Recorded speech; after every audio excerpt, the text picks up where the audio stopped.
We live in the most information-filled era of human history.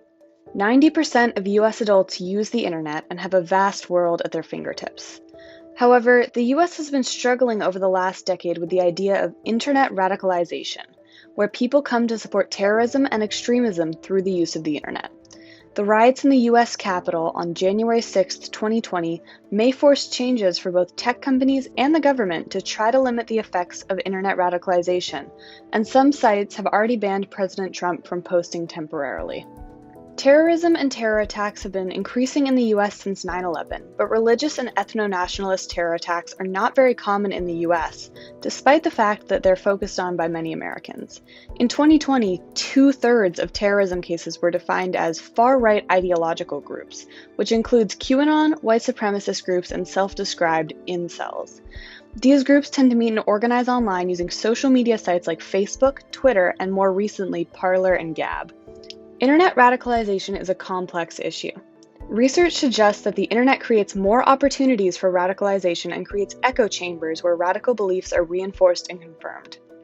The internet also facilitates the process of radicalization, though it doesn't appear to speed it up.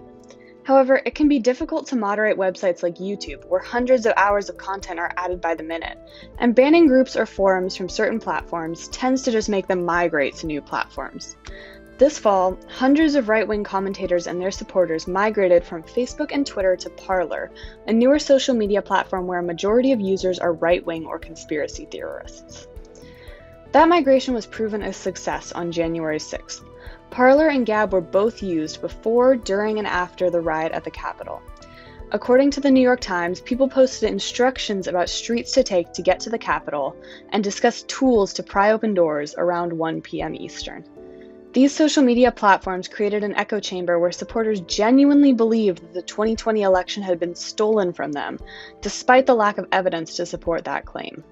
These beliefs didn't seem as concerning online, but the online world and the real world aren't separate.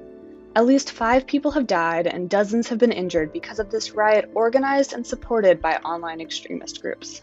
It's not clear where we go from here, but something needs to be done to quell radicalization and extremist groups on the internet.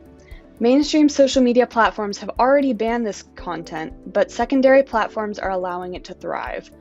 Legal action would be complicated and could open the door to government censorship, but educational efforts would be expensive and time-consuming.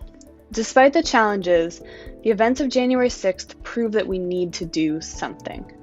This has been Cathryn Krajewski for New Media Lit, signing off.